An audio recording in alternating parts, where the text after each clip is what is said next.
Hello, EZZ family.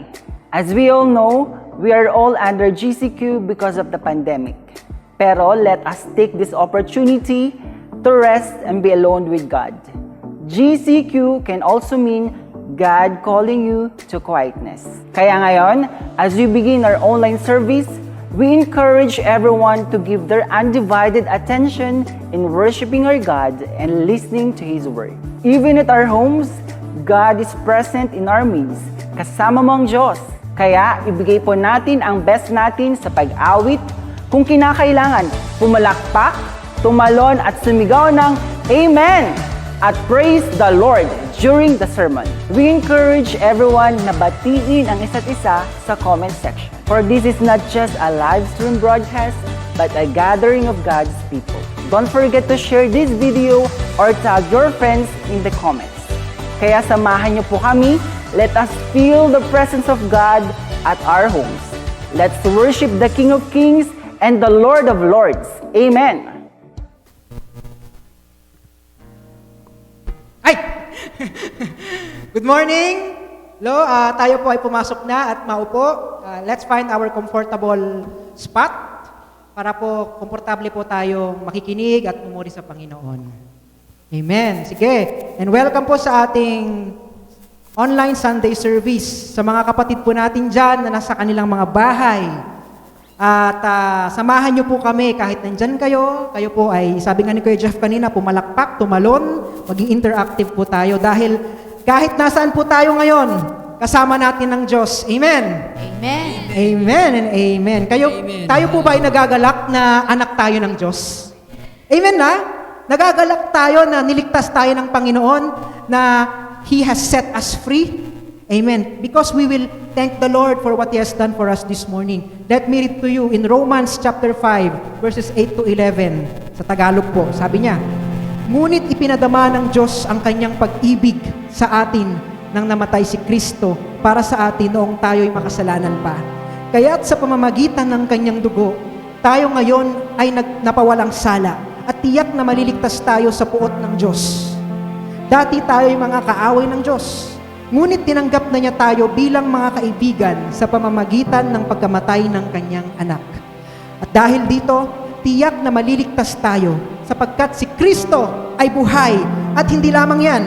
Tayo'y nagagalak at nagpupuri sa Diyos sa pamamagitan ng ating Panginoong Hesukristo sapagkat dahil sa Kanya ay tinanggap niya tayo bilang mga kaibigan ng Diyos. Palakpakan natin ng Panginoon. Tumayo po tayong lahat.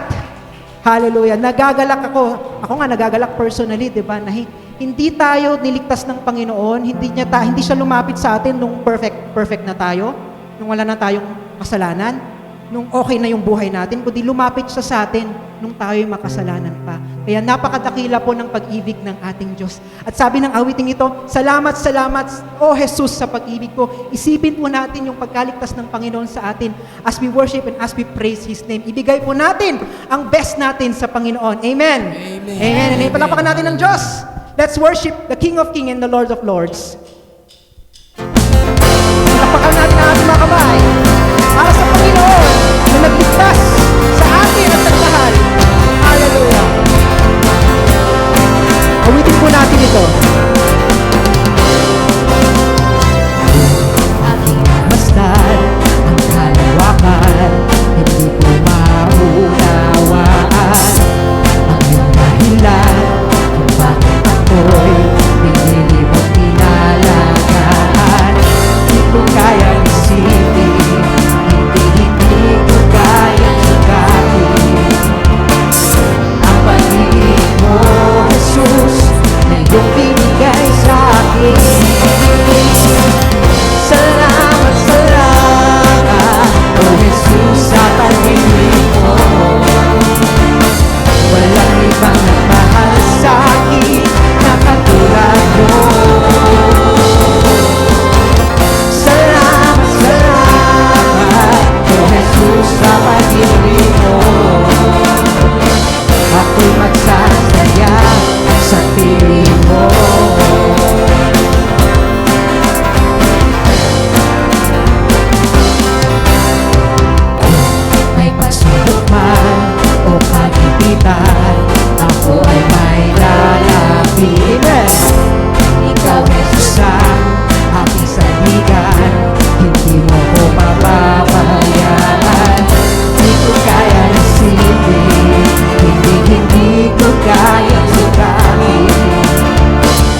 pag-ibig mo, Jesus, na iyong binigay sa akin.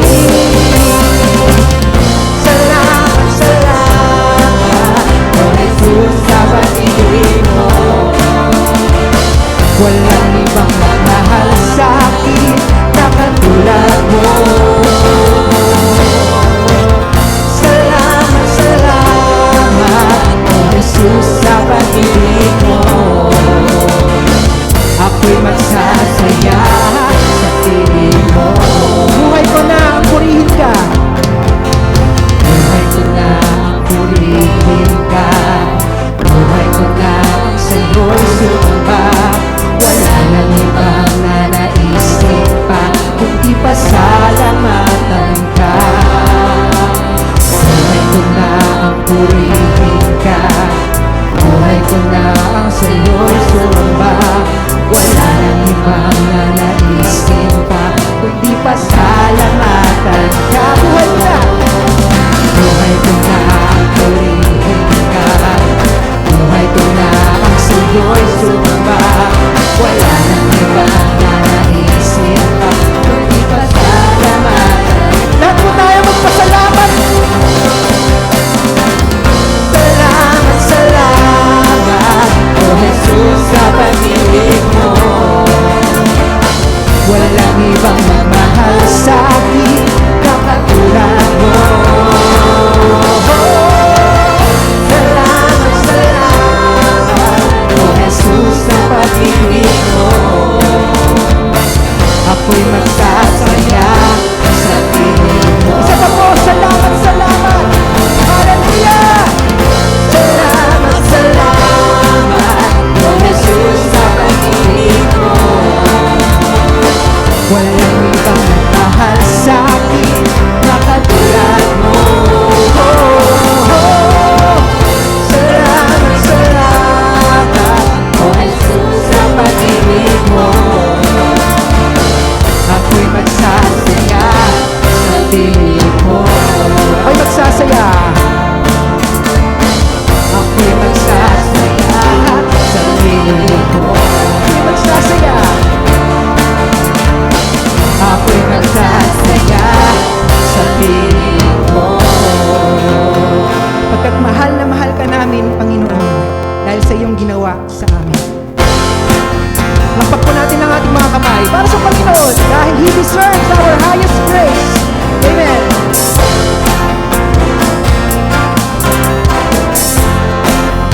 Ulitin po natin ito. Mahal na mahal kita, Panginoon. Mahal na mahal kita, Panginoon. Kailan may di mo tayo magkamali, hanggang sa piling mo lang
Ephesians chapter 2 verses 4 to 5. Subalit napakasagana ng habag ng Diyos at napakadakila ng pag-ibig niya sa atin.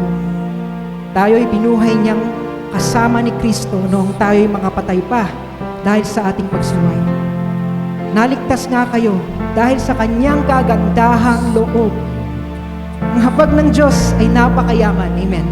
Ang pag-ibig niya ay walang kapantay. Ang biyaya niya sa atin ay lubos-lubos.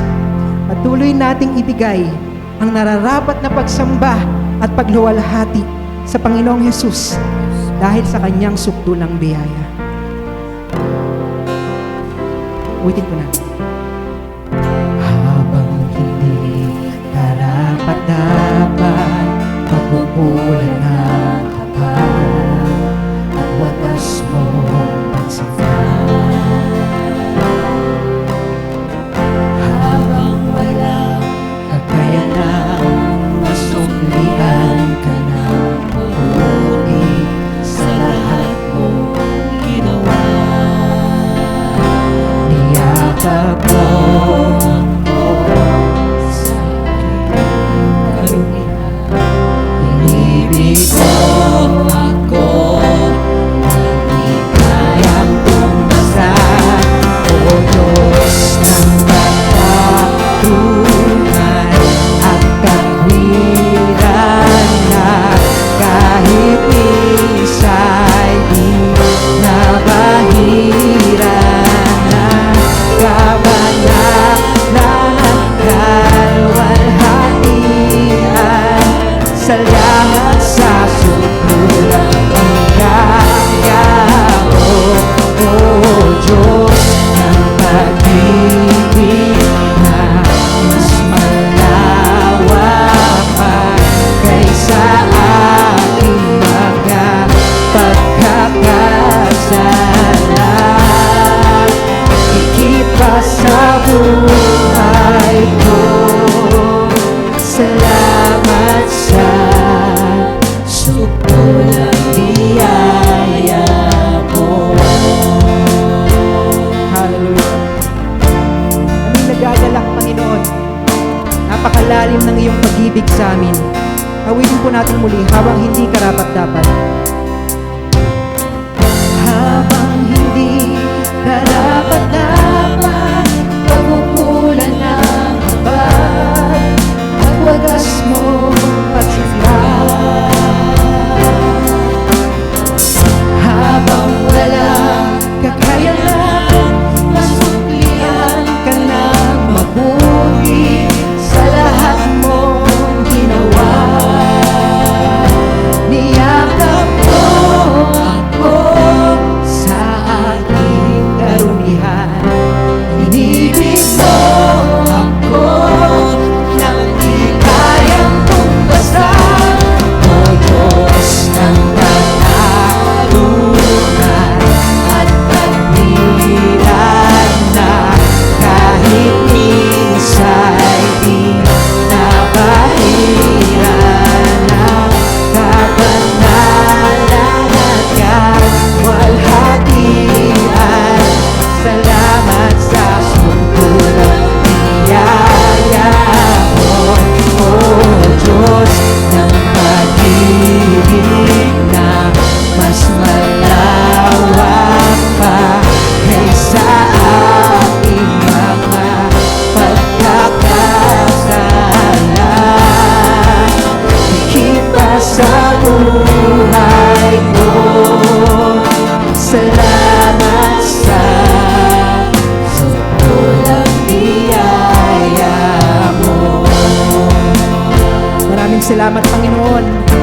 Dahil kayo lumapit sa amin, kayo kami tinanggap mo, Panginoon, sa kabila ng aming mga kasalanan. Awitin po natin.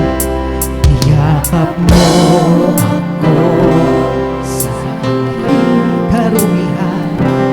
Inibig mo ako nang di kayang tumbasan. Niyakap mo ako sa aking karumihan. Inibig mo ako nang di kayang tumbasan. O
buhay ko'y lagi mong narito, narito, dahil sa biyaya mo.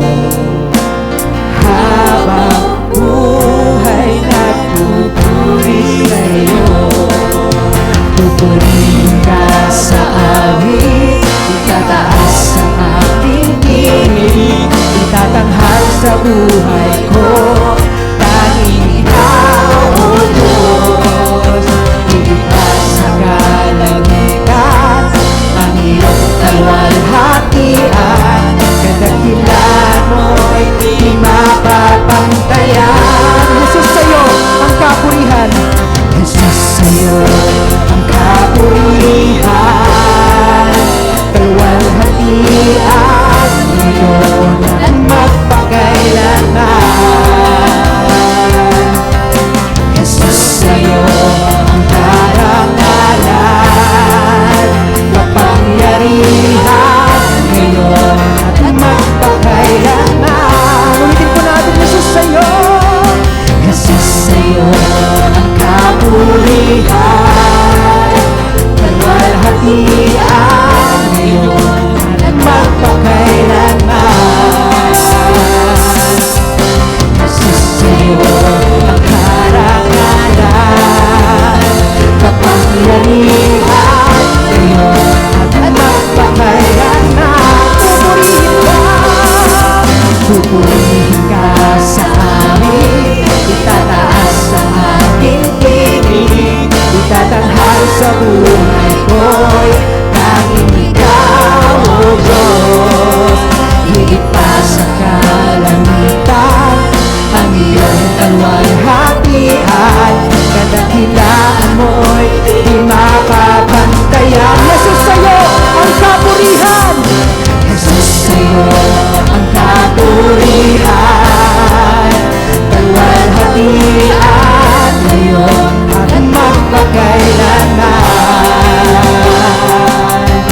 Jesus, sa'yo ang karangalan, kapangyarihan, ngayon at magpakailanman. Jesus, sa'yo ang kapurihan. Jesus, sa'yo ang kapurihan, kalwalhatian, ngayon at magpakailanman. You deserve the glory and praise, O God. Jesus, sa'yo ang karangalan, kapangyarihan, ngayon at magpakailanman. Pupurihin ka sa awit, itataas ang aking tinig, itatanghal sa buhay ko'y tanging ikaw, O Diyos. Higit pa sa kalangitan, ang iyong kalwalhatian, kadakilaan mo'y di mapapantayan. Itaas po natin ang pangalan ni Jesus. Pupurihin ka sa amin, itataas ang aking Hallelujah. tanging ikaw, O Diyos.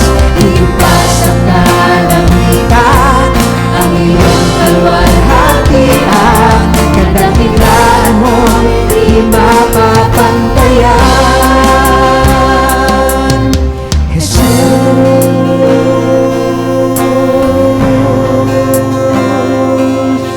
Jesus, napakadakila. Come on, church. Jesus, pinupuri ka namin, sinasamba.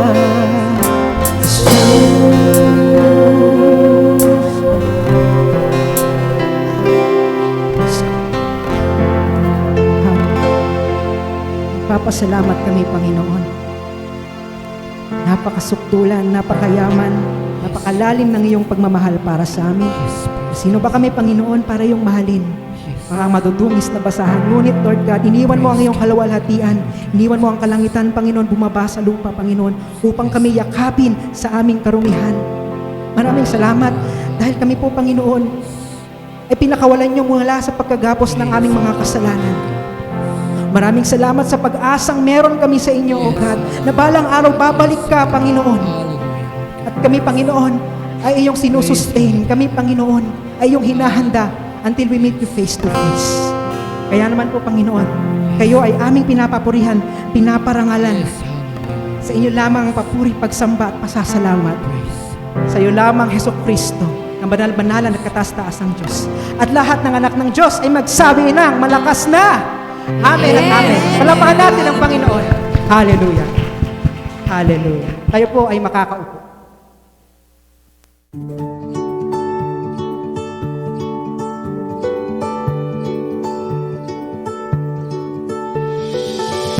Psalm 100, chapter 1 to 3. Shout for joy to the Lord, all the earth. Worship the Lord with gladness. Come before Him with joyful songs. Know that the Lord is God. It is He who made us, and we are His people, the sheep of His pasture.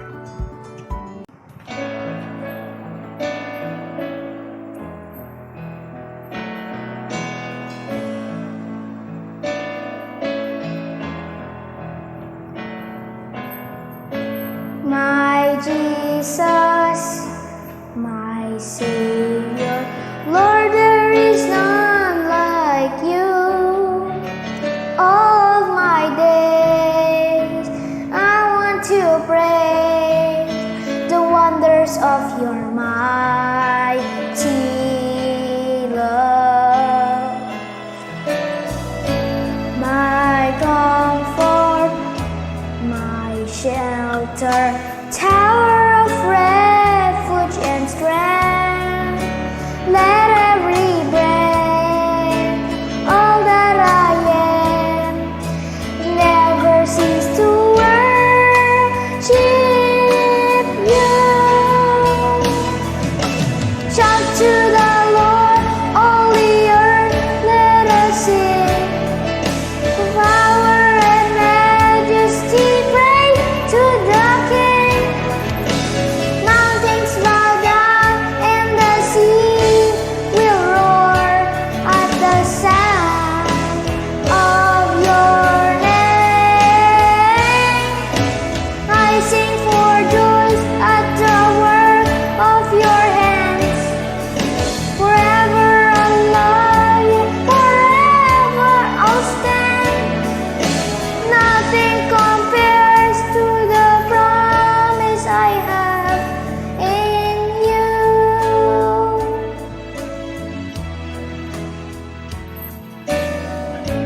My Jesus, my Savior, Lord, there is none like you. All of my days, I want to praise the wonders of your mighty love. My comfort, my shelter, tower of refuge and strength. Let every breath, all that I am, never cease to worship you. Shout to the Lord, all the earth, let us sing. Power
Praise God, napaka-talentong bata ni JM.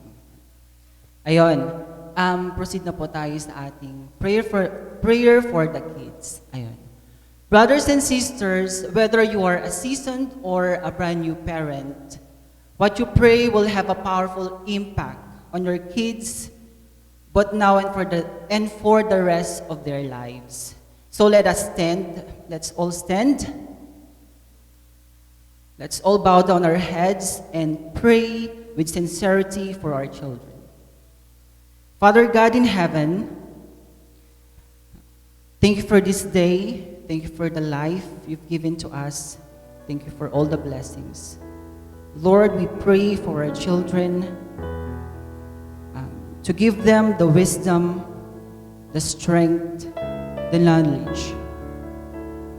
Lord, protect them in all kinds of sicknesses and diseases, most especially from the new Delta virus. Lord, mold these children to the person you want them to be and lead them always into righteousness. Lord God, bless also their parents. These parents know that these children is a gift from the Lord. So Lord, bless these loving parents to have the wisdom, to also have the wisdom and strength, to the determination, the courage to educate their children, to mold their children, to brought these children to be a faithful children, a God-fearing children, a loving children, and respectful children to their families and to our Lord. And Lord, help all the families of their children, provide for all their needs, Panginoon, to also provide for their children's future. Lord God, help these parents to teach these children to become a law-abiding children, a responsible children, a good role model children in our society, and a spiritual, law-abiding children in our Christian community. God says in Proverbs 22:6,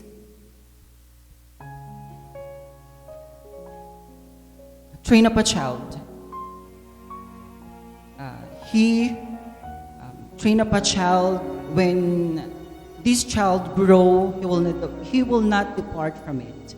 Lord, thank you, Father, for this wisdom you've given to me to pray all these sincere prayers for these children. All our prayers, Lord, I give all the glory and honor. In Jesus' name we pray. Amen.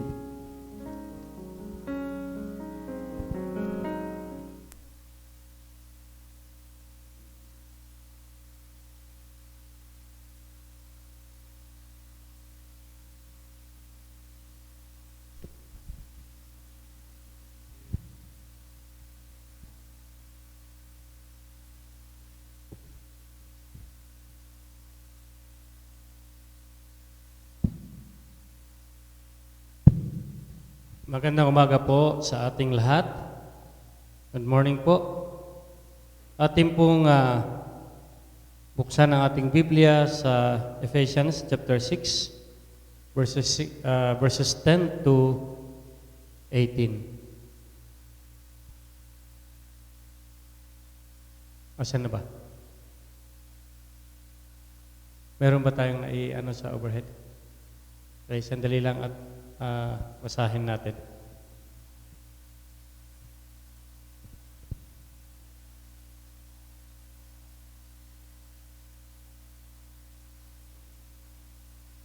So ang ating pong pag-aaralan sa umagang ito ay matatagpuan po sa Ephesians chapter 6, verses 10 to 18. And the title of our topic this morning is The Growing Christian and His Enemy. So ito po ang ating teksto sa umagang ito. Let's read it. Be strong. Tayo pong lahat ay tumayo at ating basahin. Sorry. Saan na?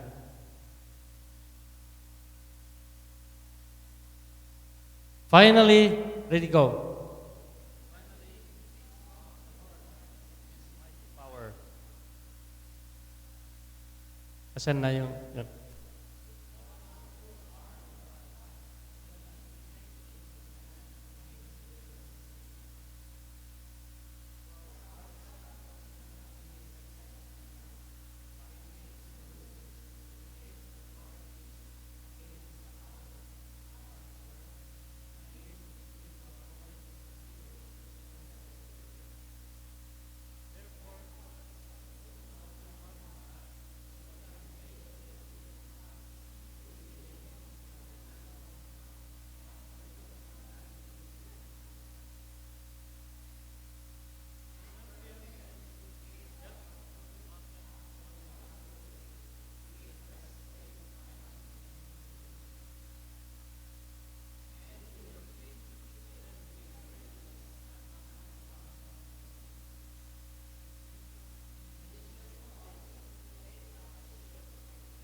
May God bless His word. Tayo po ay manalangin. Panginoong Diyos, salamat po sa umagang ito, sa muling pagkakataon na kami po ay magkatipon-tipon at magpuri sa pamagitan po ng mga awitin at ganoon din po na makapag-aral ng inyong mga salita. Panginoon, buksan mo po ang puso ng bawat isa sa amin, aming buhay upang ano pong mensahe ninyo sa araw na ito ay maintindihan po namin. Lord, we thank you for the opportunity that we could have fellowship together. Kahit din po sa mga kapatid na nasa kanilang mga bahay, nawa po Panginoon, sila po ay kami po ay magkapag-isa na magbigay ng papuri at pasasalamat sa inyo. Ito po ang aming dalangin sa pangalan ng aming tagapagligtas na si Jesucristo. Amen.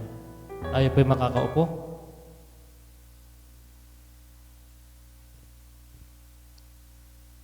Pagkatapos po na pag-aralan natin ang mga iba't ibang pag-aaral sa nakaraang linggo, no?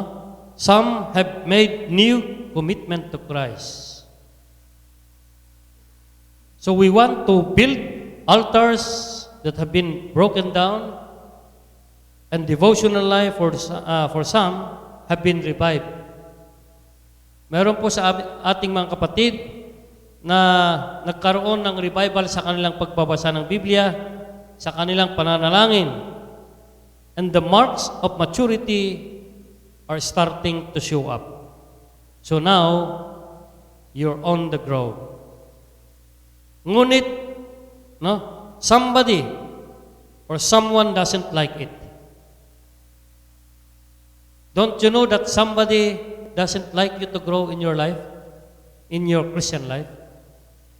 You have an enemy who frowns on your spiritual progress. Itong kaaway mo at kaaway ko, ang gusto po niya ay hindi po tayo lumago sa ating pananampalataya. His purpose is to hinder you on your road to higher ground. The growing Christian and his enemy. The first point that I would like to share to you and para po maintindihan po natin is the adversary. Ano po ang adversary? The adversary. Ito pong binasa natin from verses 10 to 18, no? It reveals that there is a determined enemy of the Christian. Meron po tayong kaaway.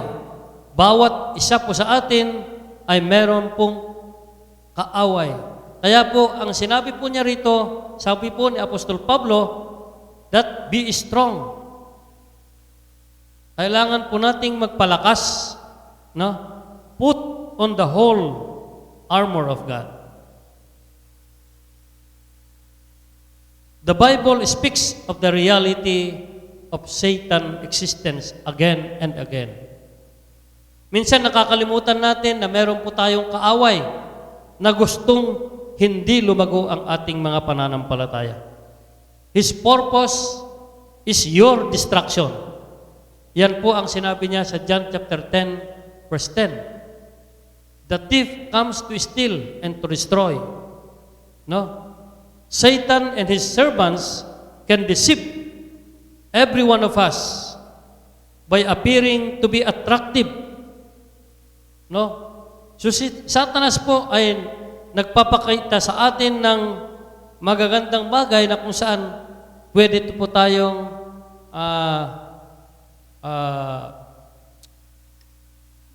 sumama sa kanya. No? He appeared to be good and he appeared to be moral. No? At marami pong mga unsuspecting people, no? People follow smooth talking, quoting leaders, no? Bible quoting leaders into cults that alienate them from their families and lead into the practice of immorality and deceit. So marami po mga leaders na kung inyong pakinggan ay parang mabuti, maganda dahil sa kanyang pananalita. Totoo kayang Kristiyano ito? Kasi po, he quotes Bible, no? Pero pag titingnan po natin, ang kultong ito ay nagpapalayo sa atin sa Panginoong Diyos. At inilalayo ang ating pamilya mula sa totoong Diyos. And they lead us into the practice of immorality and deceit. No? We should not be fooled by external appearances. Minsan po ang tinitingnan natin ay yung external appearance. Our impressions alone are not accurate indicators of who is or is not a true follower of Christ. Hindi po natin dapat, minsan po, yung impression natin, totoo ito. No? But our impressions are not accurate indicators. Para po sabihin natin na totoo ito, na nagtuturo. Halimbawa, nanonood tayo sa TV, sa television, nakikinig sa radio, o kung ano man. At minsan po, itong mga leaders na ito, Christian leaders or leaders ng mga kulto, minsan po, pag napakinggan natin ay parang tama. Pero yun pala, ilalayo tayo sa totoong Diyos. So it helps to ask these questions. Unang question na pwede nating tanungin, do the teachings conform or confirm Scriptures? Ito bang itinuturo nito ay naaayon sa itinuturo ng Biblia? Ang problema, pag hindi po natin alam kung ano ang nasa Biblia, yun lang. Talagang malilin lang tayo. And the second question that we can ask is, does the teacher affirm and proclaim that Jesus Christ is God who came into the world as a man to save people from their sins?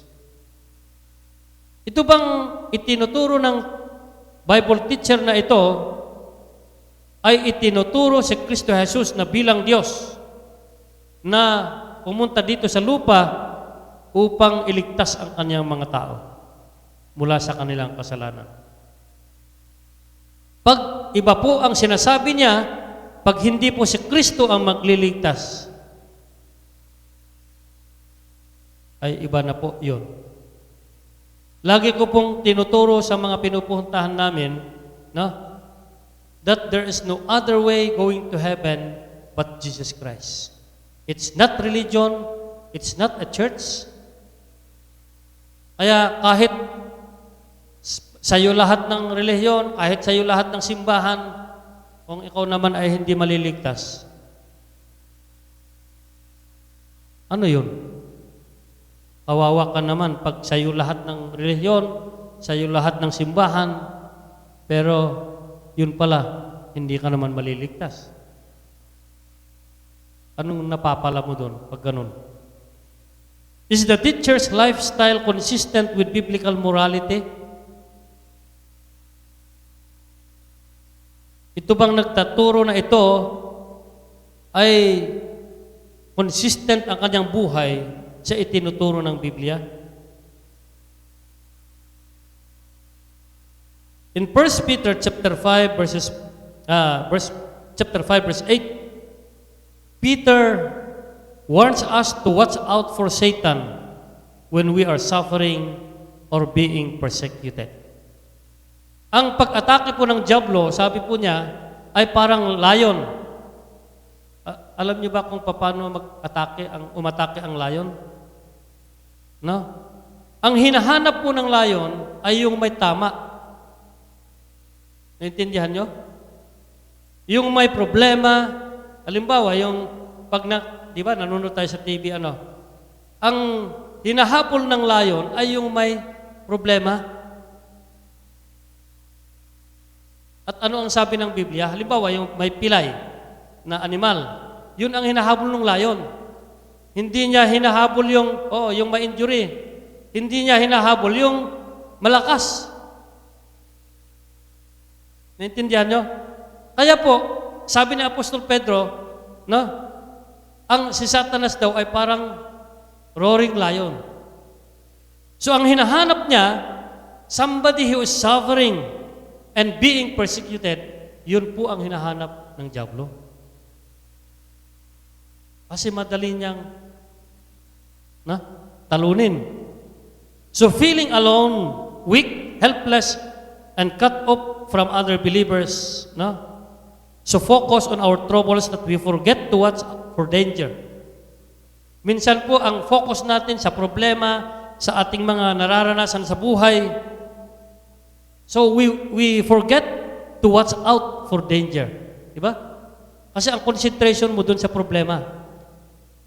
Pero hindi mo na namamalayan, yun pala, unti-unting pinapasok ka ng dyablo. We are especially vulnerable to Satan's attack when we are in troubles. During times of suffering, dapat po ang gawin natin, seek other Christians for support. Keep your eyes on Christ and resist the devil. So pag meron po tayong mga problema ng mga kapatid, sino po ang tatakbuhan natin? Dapat po yung Kristiyano, kapwa Kristiyano. Because sabi po niya, ang hinahanap ng dyablo, ang hinahanap ng lion ay yung may tama, yung may problema, yung may injury. Magaling din naman si Satan. Hindi basta umaatake. Ang hinahanap niya ay yung may problema. So in Revelation chapter 13, Revelation chapter 13, Satan will someday have a political representative. Will someday have a political representative. This chapter, Revelation chapter 13, introduces Satan's the dragon, two evil accomplices. Anong sinasabi sa Revelation chapter 13? Sabi po niya, the beast out of the sea. At ikalawa, the beast out of the earth. Dalawa po ito. The beast out of the sea and the beast out of the earth. Mula sa dagat at mula sa lupa. And together, the three evil beings form an unholy trinity in direct opposition to the Holy Trinity of God the Father, God the Son, and God the Holy Spirit. Si Satan, and then the beast out of the sea, and the beast out of the earth, parang Trinity, they will directly oppose God, the Holy Trinity of God. When Satan tempted Jesus in the desert, if you remember, he wanted Jesus to show his power by turning stones into bread, di ba? Gusto niyang yung bato ay magiging tinapay, di ba? To do miracles by jumping from a high place. So gusto ni Satan na magpatihulog si Jesus Christ mula doon sa mataas. No? And to gain political power by worshiping Him. So gusto ni Satan na mag-worship si Jesus Christ kay Satan. No? Satan's plan was to rule the world through Jesus Christ. But Jesus refused to do Satan's bidding. Kung pumayag si Jesus Christ, sabi ni Satan, ibibigay ko sa iyo lahat to. Sabi niya, pinakita kay Jesus Christ. But Jesus refused to do Satan's bidding. Thus, Satan turns to that frightening beast. Dahil hindi niya mapa-oo si Jesus Christ, pumunta na doon sa beast na sinasabi dito sa Revelation chapter 13. No? To the beast out of the sea, he gives political power. No? Iniisip ko ito nung binabasa ko ito, anong ibig sabihin nito? Merong manggagaling sa dagat na political representative ni Satan. To the beast out of the earth, he gives power to do miracles. Yung beast na manggagaling doon sa lupa, sabi niya, he will do miracles. And both beasts work together to capture the control of the whole world. Itong dalawang ito, they will work together to capture the control of the whole world. And this unholy trinity, the dragon, the beast out of the sea, remember, the dragon, the beast of the sea, and the false prophet unite in a desperate attempt to overthrow God, but their efforts are doomed to failure. Nagtulungan itong tatlo, yung dragon, yung beast of the sea, at saka yung false prophet, na gusto nilang i-overthrow ang ating Panginoong Diyos. Pero alam natin na matatalo itong tatlong ito. Amen? In Revelation chapter 19, hanggang sa chapter 21, the battle line have been drawn, and the greatest confrontation in the history of the world will happen. Ito po ang sinabi sa Revelation chapter 19 hanggang chapter 21 ng Revelation. The beast, or the Antichrist, and the false prophet have gathered the government and the armies of the earth under the Antichrist rule. So darating ang araw, sabi po rito, yung Antichrist, mag-rule po ang Antichrist. The enemy armies believe they have come to their volition, but in reality, God has summoned them to battle in order to defeat them. Ito ang hindi alam ng mga sinasabi ito, yun ang mga armies of the world. Itong army ng Antichrist. That they would even presume to fight against God. This shows how their pride and rebellion have perverted their thinking. Akala nila matatalo nila ang Panginoong Diyos. But there is no real fight. Bakit po? Because the victory was won when Jesus died on the cross for our sins and rose from the dead.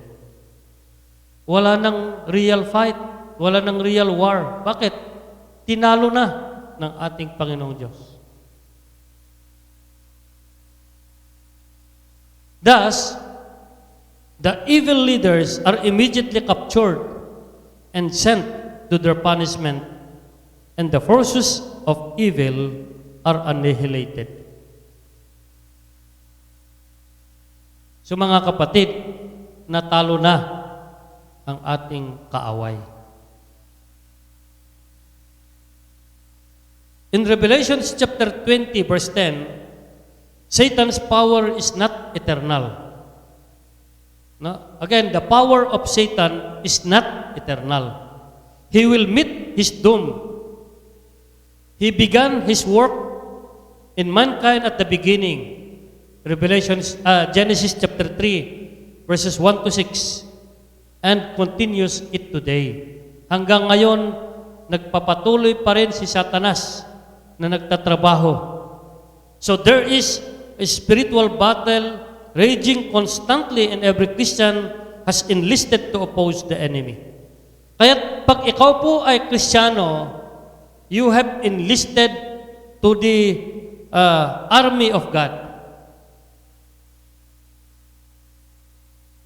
to oppose the enemy.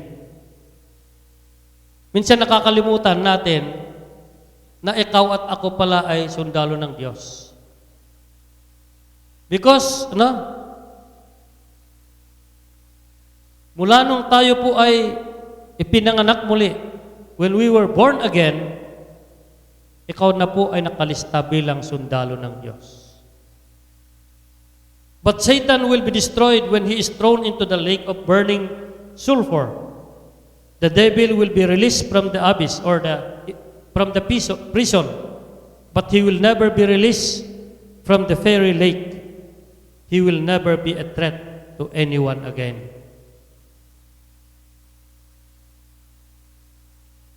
Palubusan ni Apo Diyos ni Satanas nga rumor ijay prison. Pero sabi rito, nung maipurwak suna ijay burning sulfur, haanin nga mapulubusan nga rumor ijay.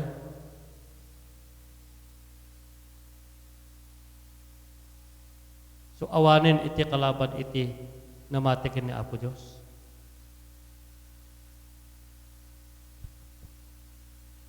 The second point that I would like to share to you this morning is the associates in this battle. Verse 10, the associates.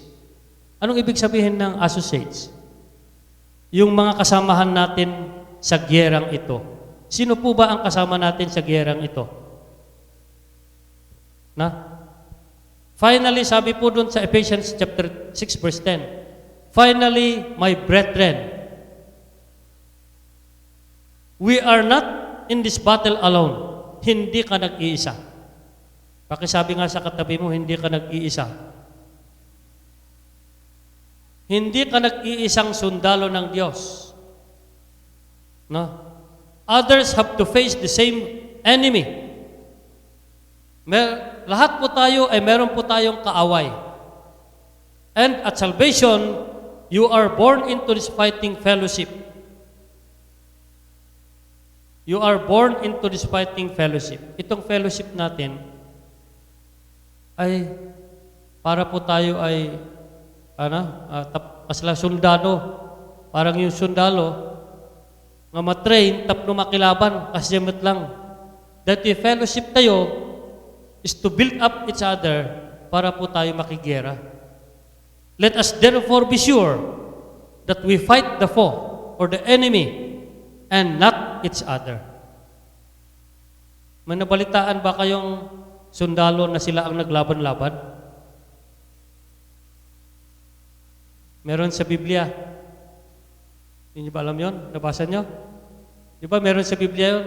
Oh, sabi niya Ate Sally, oo. Di ba yung ang ginawa ng Diyos, pinaglaban na dagi sulda. Imbis nga tikalaban da kumaki di bangir, haat na isulat din naglalabanin. Yan ang ginawa ng Diyos sa kanila. Ang minsan, ang problema sa atin, imbis na kalabanin natin ang ating enemy, tayo na ang naglalaban. Ba? We should not fight each other. Instead, we should help each other. Bakit? Sabi po niya, the associates in this battle, kasama po natin yan sa giyera. Hindi po natin kalaban yan. So kung may tama, yung kasama mo, no? Anong ginagawa nila pag may, jay makilaban dakit na ada tama dya kadwada, patayin da ba? Di ba merong, Red Cross? Dapat ganyan sana. Nagtutulungan tayo. Let us learn to help in this battle with the adversary. Ang tanong, is another Christian struggling with temptation? Meron ba tayong kapatid na nag-i-struggle sa temptation? Ano ang dapat nating gawin? Diba? It is our responsibility to help.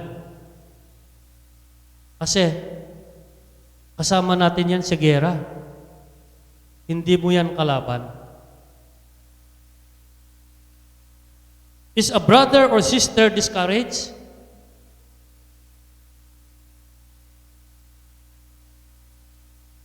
Dati agad atras, merong umaatras sa atin sa giyera. Ayaw ko na. Pero minsan, sige, atras ka na lang. Imbis na itulungan natin, mas lalo nating dinidiscourage. That should not be. Pag meron po tayong kapatid na nakikita natin na merong problema, we should encourage. Because the Christian is our associates in the battle. Kasama natin yan sa giyera. Is a fellow Christian passing through difficulty? Meron bang naghihirap na kapatid dyan? Sino bang tutulong sa kanya?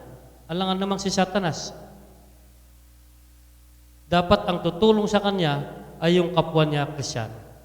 Ganyan din po ang mga sundalo na lumalaban sa giyera.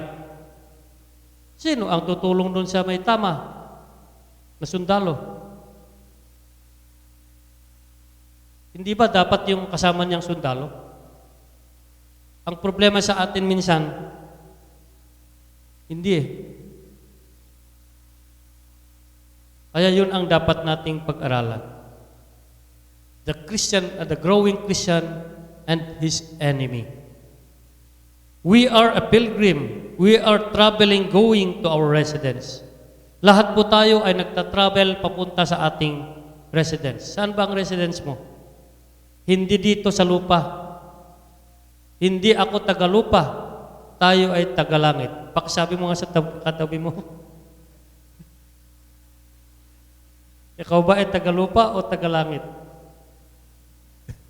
O gusto mo dito? Dito ka na lang. Pero yan po ang katotohanan. We are a pilgrim. We are traveling, going to our residence. That is the truth of the Christian. Huwag po nating, kaya nga minsan, kaya nga doon sa Old Testament, sabi ko, bakit parang walang bahay itong mga Kristiyano noon? Di ba, tulda ang ginagamit nila, yung mga sila David, yung mga sila Solomon. Bakit ang bahay nila, yung mga, mostly yung mga tulda-tulda? Kasi po, na nakita ko, na pag sabi ng God, kasi pag gumawa sila ng bahay nila, makakalimutan nila na hindi sila taga-lupa. Kaya minsan ang problema natin, dahil komportable na tayo dito sa lupa, dahil maganda ang bahay natin, no? maganda ang trabaho natin, nakakalimutan natin na hindi tayo taga-lupa. Na, hindi tayo taga rito. We are traveling towards our residence. Because our residence is in heaven. Ewan ko sa'yo kung saan mo gusto tumira. Saan mo ba gusto tumira? Dito ba sa lupa na punong-puno ng kaguluhan at lahat ng paghihirap? Yung mga nakikita natin na healthy people, akala natin walang problema. Meron palang problema sa health. Alam niyo, yung mga nakikita ko yung mga malalaking katawan na akala mo walang sakit, meron pala. Siguro pag lahat tayo dito, meron tayong nararamdaman naman na sakit, di ba? Lahat tayo may sakit na nararamdaman. That is true. O wala kayong sakit. Pero, alam nyo, na halos lahat ng tao may problema sa health. And we cannot deny that. So nga agpaiso di bagbaga dagi di lalakay ngano agsauda ko na daket adu tinainom po nga danom ngimsika. Ta habang tumatanda ka pala, talagang nakikita mo ang katotohanan. Kasi pag bata ka at medyo malakas, akala mo malakas palagi. Pero hindi. Na? Asan yung mga taong sinasabing malalakas? May namatay, may nagkasakit. Diba wala na sila? Meron bang natira sa kanila? Wala. Kaya kayo din ng mga bata ngayon, tatanda rin kayo.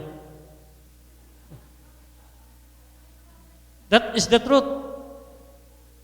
Kasi minsan nakakalimutan natin na pag tayo po ay malakas, parang kayang-kaya natin lahat. Pero ang totoo, pag tatanda ka, makikita mo yan, tandaan mo ito. I tell you, tatanda ka rin, uugod-ugod ka. Kaya huwag tayong sa mga, minsan nawawalan tayo ng sa mga matatanda. Kasi lahat tayo maanusan ngayon, tumulong ka na gijay, lalakay nga, basit-basit nga magnakit, nagayahan tayo makaanos ng aguray.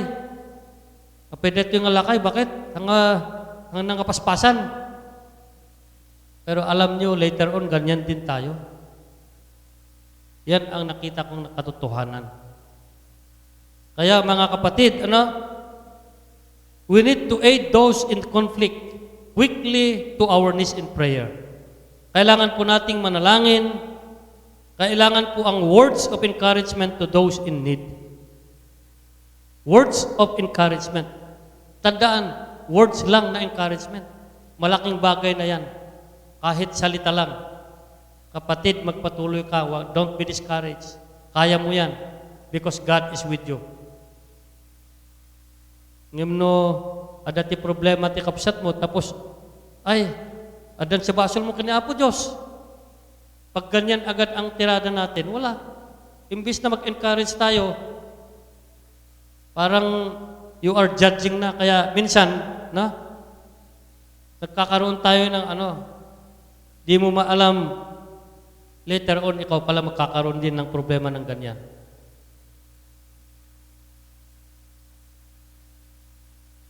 Habang tumatanda, kaya nga, totoo pala yung sinabi ni Apostol Pablo, na habang ako ay bata, pag ako ay tumanda, meron nang magdadamit sa akin. Totoo ba? Totoo yun, di ba? Tatakayam, kaya mga pantalon, kaya mga agbado, pero nung lumakay kanton, masapol mong tutimang bado kanyam. In the same way sa ating Christian life, kaya kailangan po natin ang magtulungan because the Christian are our associates. Kasama po natin yan na sundalo ng Diyos. They are not your enemy. Who is your enemy? Satan and his demons. Third and the last one, the available resources in this battle. Ano po ba Pag tayo po ay nakikigera, siyempre yung mga sundalo, ang kanilang hawak-hawak ay ano? Siyempre baril. Na. In the Christian life, we battle against rulers and authorities, the powerful evil forces of fallen angel headed by Satan, who is a vicious or wicked fighter.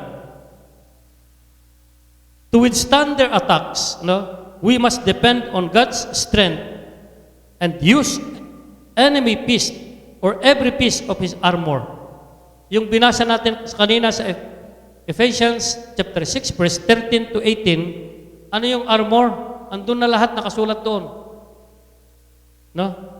Paul is not giving his counsel to the church, the body of Christ, but to all individual within the church.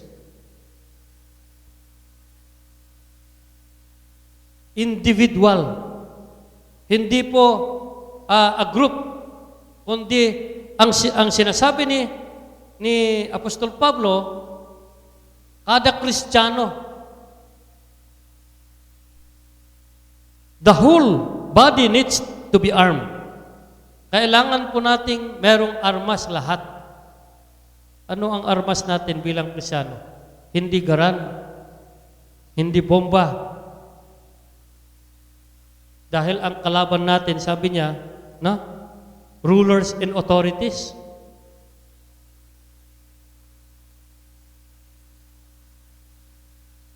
So as you and me battle against the power of this dark world, fight in the strength of the church, whose power comes from the Holy Spirit. So ang kailangan po natin ay the Holy Spirit.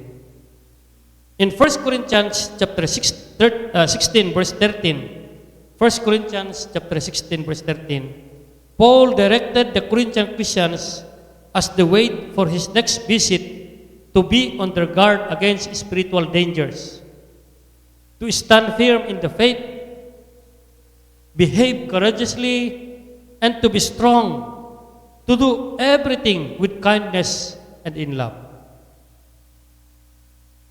So ngayon po, habang tayo po ay naghihintay, nag-aantay sa pagbabalik ni Kristo, we should follow the same instructions. Ano sabi niya? Be strong. We may feel weak, but we can draw on God's strength. Be strong in the Lord and in the power of His might. The power of the Holy Spirit within each believer. Di ba meron kang Holy Spirit? Yan ang power ng Kristiyano. Hindi garan, hindi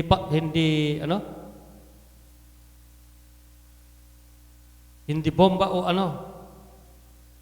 It is the power of the Holy Spirit. The power of prayer is available to all. No. Sabi po natin, makapangyarihan ang panalangin. Pero minsan, imbis na manalangin tayo, ang anong ginagawa natin? Kung ano-anong sinasabi natin. Kailangan ang panalangin. The power of prayer is available to all believers. The power of the Word of God. Meron tayong Biblia na pwedeng gamitin laban sa kaaway. Nung pumunta kami kina Brother Ray, kasi po nagkwento si Brother Ray sa kanilang bahay. Sabi niya, hindi ako makatulog. Ano kayang gagawin ko? So pumunta dito sa church, natulog dito ng, hindi ko alam kung 1 week or 2 weeks. Buti na lang at nakatawag kay Ate Emma kasi tumatawag pala sa akin pero na taon na wala akong signal. Nagpaalam na matulog dito sa church. Why? Kasi po niya, sabi po niya, ay meron siyang problema doon sa bahay nila. So we set ang schedule with, tinawagan ko si Pastor Bong, sabi ko, can you help us? We went there sa kanyang bahay and we prayed over. Ang ginamit lang namin is the power of prayer. Hindi kami pumunta doon at naglagay ng mga armas. Pero pumunta kami doon, nanalangin. Kasi ang kalaban, rulers and authorities. The power of the blood of Christ. Ito palagi ang prayer ko na sana tayo po ay ma-set free from this variant na sinasabi nila nakakatakot na sakit. COVID, kung ano-anong sakit yan. It is only through the blood of the Lord Jesus Christ that we can be protected. Hindi naman pwedeng gamitin ang armas para barilin mo yung sakit na yan. But it is only through the blood of Jesus Christ. The power of a conquering Savior. Si Jesus Christ, tinalo niya ang kamatayan. Di ba sabi niya? Tinalo niya ang kamatayan. Sino bang nakakatalo ng kamatayan? Kahit presidente, kahit sino pa dyan, walang nakatalo sa kamatayan. It's only Jesus Christ who defeated death. Kaya we can also use the power of the resurrection of our Lord Jesus Christ to battle against the enemy. Ito ang mga resources na pwede nating gamitin panglaban sa ating kalaban. Kaya, huwag po nating gamitin yung armas natin against sa ating mga kapwa. But let us use this, itong binigay na power against the enemy. So, as we grow up in our Christian life, siguraduhin mo or alamin mo na meron tayong kaaway. There is somebody who don't like you to grow up in your spiritual life. Meron dyan ang gustong hindi ka lumago sa ating pananampalataya. Ayaw na ayaw ni Satanas na lumago ka sa iyong pananampalataya. But we have these resources. As a conclusion, Christians are born again to win. Christians are born again to win. Hindi ka naging born again to lose. But you are a Christian who are born again to win, upang manalo. You do not have to be defeated. Hindi ka dapat matalo. Make use of your resources and keep growing. Kailangan po gamitin natin yung resources na ibinigay ng Diyos upang tayo lumago sa ating pananampalataya. Tayo pong lahat ay tumayo at manalangin. Panginoong Diyos, salamat muli sa umagang ito sa pagkakataon na ipinagkaloob mo sa amin upang kami po ay mag-aral ng iyong mga salita. Lord, salamat po sa pagkakataong ito na papag-aralan namin kung paano kami lumago sa aming pananampalataya. Minsan po kami po ay nagkakaroon ng mga struggle sa buhay at gusto na namin mag-surrender. But Lord, thank you because you have won the battle through Jesus Christ. Tulungan mo po kami, Panginoon, upang ang katotohanan ito ay manatili sa aming puso at isipan. Na kayo po ang aming kasama sa laban na ito. Kayo po, Panginoon, ang aming sandalan at kayo po ang magbibigay sa amin ng lakas upang kami po ay patuloy na manalo sa labang ito. Salamat po, Panginoon, dahil bagamat kami po ay mahina, ngunit tayo po ang Diyos na malakas. Thank you, Lord God. May your name be glorified. In Jesus' name we pray. Amen. Salamat po, tayo makakaupo.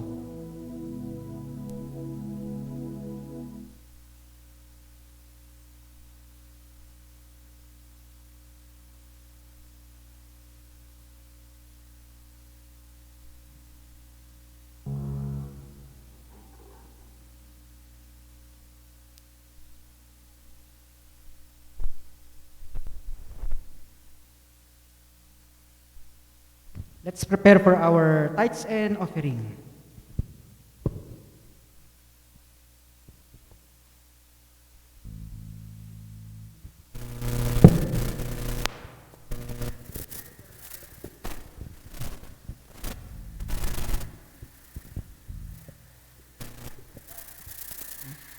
Dumako tayo sa ating pagbabalik sa Panginoon ng anumang yung biyaya niya na ibinigay niya sa atin sa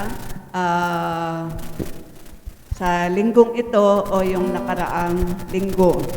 So, babasahin ko muna ito. 2 Corinthians chapter 9, verses 6 to 9. Verse 6, remember this, whoever sows sparingly will also reap sparingly, and whoever sows generously will also reap generously.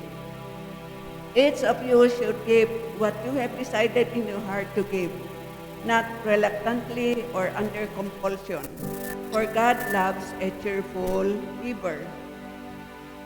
Verse 8, and God is able to bless you abundantly, so that in all things, having all that you need, you will a good work. Ang magandang halimbawa dito yung dalawang farmer.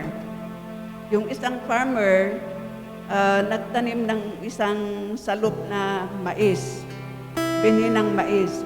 Yung isang farmer naman, nagtanim ng isang sako ng binhi ng mais. So, siyempre, inalagaan nila yung kanilang tinanim hanggang sa dumating yung pag-harvest. Siyempre, yung nagtanim ng isang salop na mais, o di, kung ano yung nadoble rin yung isang salop na mais hanggang sa, baka na triple pa o hanggang na 100% na yung nagtanim naman ng isang sakong mais, nagdoble ng mga 100%. So, siyempre, yung isang nagtanim ng isang sako, mas marami siyang naani kaysa yung nagtanim ng isang salop na mais. So, God loves a cheerful giver.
Oh, how beautiful are you, Lord. It's your word, it's your love. Oh, how glorious are you, Lord.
Oh, let's pray. Let's stand and then pray.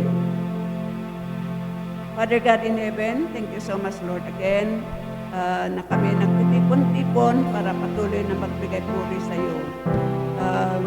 Salamat, Panginoon, sa mga biyaya mo sa amin sa nagdaang week na ito. Maraming salamat. Hindi mo kami binababayaan. Yung blessings ko ay nandun sa protection namin at nandun sa mga provisions mo. Your abounding provisions. Alam namin, Panginoon, na kaming titiwala sa iyo ay hindi nangangailangan dahil lahat ng pangangailangan namin, Panginoon, ay pinibigay mo. Lord, patuloy mo kong i-bless ang pamilyeng ito ng ECC. And Lord, kami po ay patuloy na magtitiwala sa iyo. In Jesus' mighty name we pray. Amen.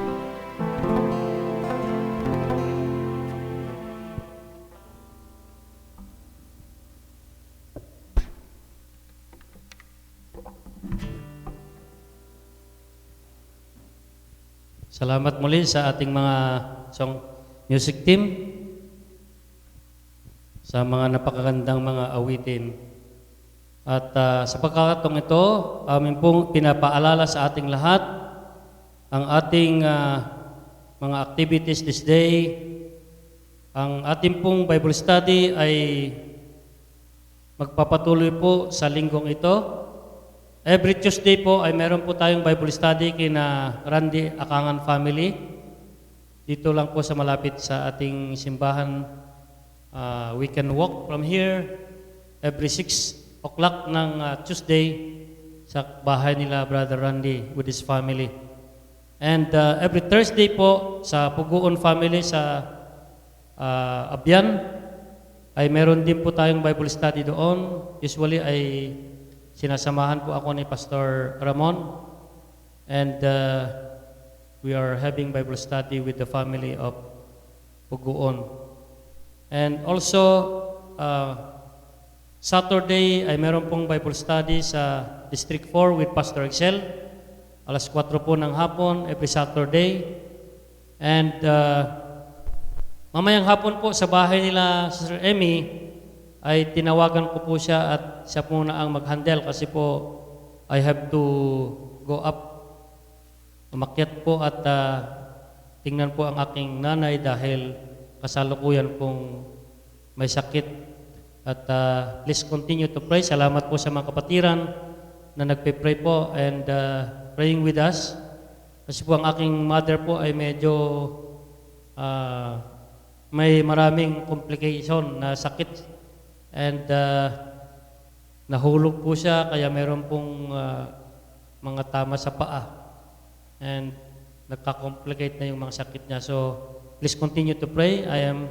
We are planning to go up today sa bundok para po makasama po namin siya. And sabi ko po kay Sir Emmy na siya na lang po muna ang magturo doon sa kanila. And may we continue to challenge the donors for the construction of church building po sa Gawin. Lately po, I came to know na they will be starting the construction dahil medyo na antala ng konti dahil kasalukuyan pong nagtatanim sila ng mais at saka meron po silang mga trabaho. So, as per information kay Pastor Ridon at Brother Carias ay uumpisahan na nila yung kanilang trabaho doon. You can also send your tithes and offering through GCash or bank, through bank account number. At ito po ay maipa-flash sa ating group chat, mga kapatid. Or you can drop by dito sa church. And mamayang hapon po at 8 p.m. today, Sunday, sa mga ECC youth or yung mga gustong sumali po sa ating youth fellowship through Zoom online, ay magpapatuloy po mamayang alas 8 po ng gabi. So yung mga youth or failing youth, pwedeng sumali. Di po, magandang paraan po ito para tayo po ay makapag-reach out ng mga youth. And every Friday po ang ating online prayer via Zoom. Every Friday po at 6 o'clock. Tayo po ay sumali. Yung mga, you can ask Stephen doon po sa ating, ano tawag doon, yung, para kayo po ay makasali, sa Zoom. Yung mga hindi pa po nakasali ng Zoom. So you can message Stephen sa kanyang account at magtanong kung paano po kayo makasali doon sa Zoom online prayer meeting. So anything, meron pa ba tayong mga ibang mga paalala or announcement?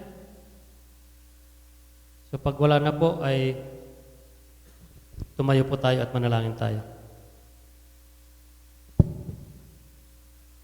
Panginoong Diyos, muli kami po ay nagpapasalamat sa araw na ito na ipinagkaloob mo sa amin upang kami po ay magkaisang umawit ng papuri para sa inyo, Panginoon. Salamat po sa inyong dakilang pagmamahal sa amin dahil sa kabila po ng aming mga pagkukulang ay minamahal mo po kami, Panginoon. And Lord, we will continue to sing for you and to adore you through songs. Panginoon, salamat po sa aming worship team. Dalangin ko po na kayo po ang patuloy na tumulong sa kanila, sa kanilang practice. Thank you for their life. Salamat po sa kanilang mga time, Panginoon, that they are giving to practice and sa kanilang mga activities, Panginoon. May you continue to bless them, Panginoon, to become a blessing to other people. And may you bless the song so that this will minister to each one, Panginoon, sa mga nakikinig at ganoon din po sa mga titingin po sa aming FB account, Lord, so that they could be able to watch and they will be blessed po, Panginoon, and you will be glorified. Panginoon, amin pong tini-entrust din po sa inyo ang aming patuloy na pag-aaral ng iyong mga salita. May you bless your word, may you anoint your speaker, may you anoint your servant so that as we speak your word, ay nawa po ito'y makapagbigay ng mensahe sa bawat isa sa amin upang kami po ay lumago sa aming mga pananampalataya. Lord, help us so that we could apply your word at nawa po aming ma-experience ang iyong patuloy na paggabay sa aming buhay. Salamat po sa inyong dakilang pag-ibig sa amin. And thank you also for this week, for your guidance and your blessing, your protection, and your continued work in our life. Sa Kanya na makapag-iingat sa ating lahat upang tayo ay hindi magkasala at makapagharap sa ating lahat ng walang kapintasan at may malaking kagalakan sa Kanyang kaluwalhatian. Sa iisang Diyos na ating tagapagligtas, sa pamagitan ni Hesukristo na ating Panginoon, sa Kanya ang kapurihan, karangalan, kadakilaan at kapangyarihan mula pa noong una, ngayon at magpakailanman. Amen. Amen. God bless.